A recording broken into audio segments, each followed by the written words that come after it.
Hey guys, what's going on? This is going to be a different type of video than the ones I normally make because I just watched Optimus's recent video about how he felt gaming isn't the same anymore, and that he feels like newer games just aren't as good as he wants them to be.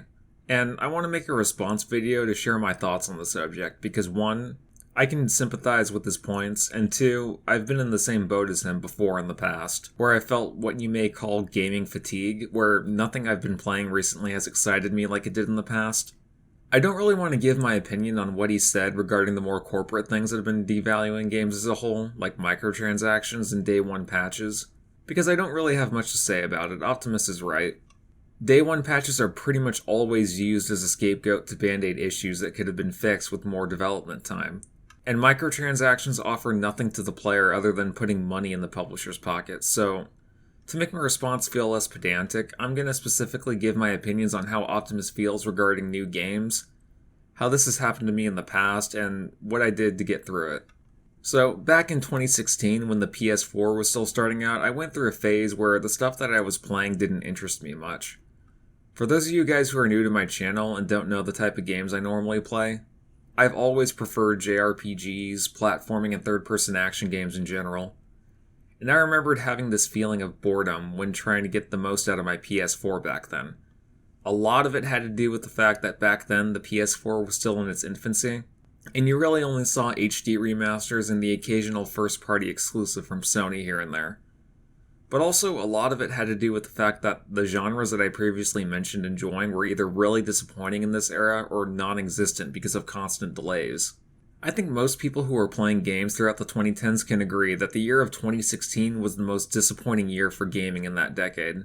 Unless you liked story-driven action games or cheap indie titles that pretty much played themselves. This was the year of games like Mighty No. 9, Watch Dogs 2, Call of Duty Infinite Warfare, The Last Guardian, No Man's Sky, Quantum Break being one disappointment after the other. And this whole time, the only thing I cared about back then was Final Fantasy 15 and whether it was going to be good or not. Even Nintendo was starting to go on a downward spiral because of how much of a failure the Wii U was. Granted, I never owned a Wii U, I only had a 3DS back then, as far as Nintendo systems go, but nonetheless, one of my favorite gaming companies was looking like how Sega was back in the early 2000s, and it was really disappointing to watch. But eventually, by the year 2017, the PS4 started to hit its groove, and a bunch of third-party devs that made the type of games I normally played were opening the floodgates in terms of releases. Not only were companies like Square Enix, Capcom, and Sega pumping out new games for fans to enjoy like Devil May Cry 5, Resident Evil 7, Dragon Quest XI, Sonic Mania, and Yakuza 0, but they were remastering games that you would never imagine them caring about, like the Mega Man Zero collection, the Yakuza games, and all those Mana and Saga titles that went under the radar back when they were relevant. Even Nintendo was really starting to make a comeback because of how successful the Switch was and still is, honestly. Initially, I was very cynical of the Switch because of the underpowered hardware and that most devs weren't just going to release watered-down ports of new games, because that would be a waste of time and money. But I've owned one since 2018 and I love it because of all the third-party exclusive titles that companies have made for it over the years. I could go on and on about how much more positive gaming as a hobby has been for me since 2017, but that has to be a video for another day.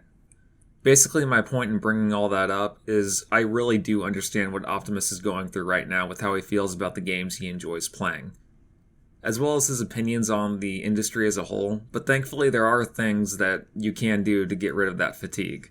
One thing that I think really helped me out was just trying out new games that are out of my comfort zone. A few months back, I did a let's play of a visual novel called Danganronpa, Trigger Happy Havoc, and I really enjoyed it, which was shocking. I hate visual novels, because to me, they aren't really so much games as they are just interactive movies.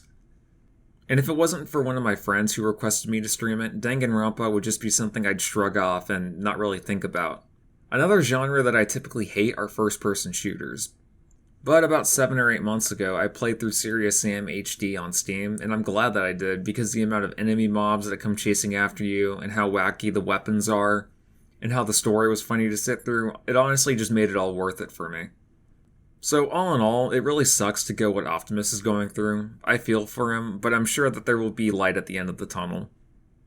Even my little brother, who plays the same games he does, like Call of Duty and GTA, he thinks that those series aren't really worth getting hyped up for anymore.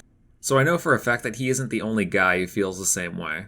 I hope by the time the 9th generation starts to hit its peak, there will be more innovation in the series he enjoys, just like how it did for me back in the 8th gen. Anyways, that's about all I have to say, so take care and I'll see you guys later.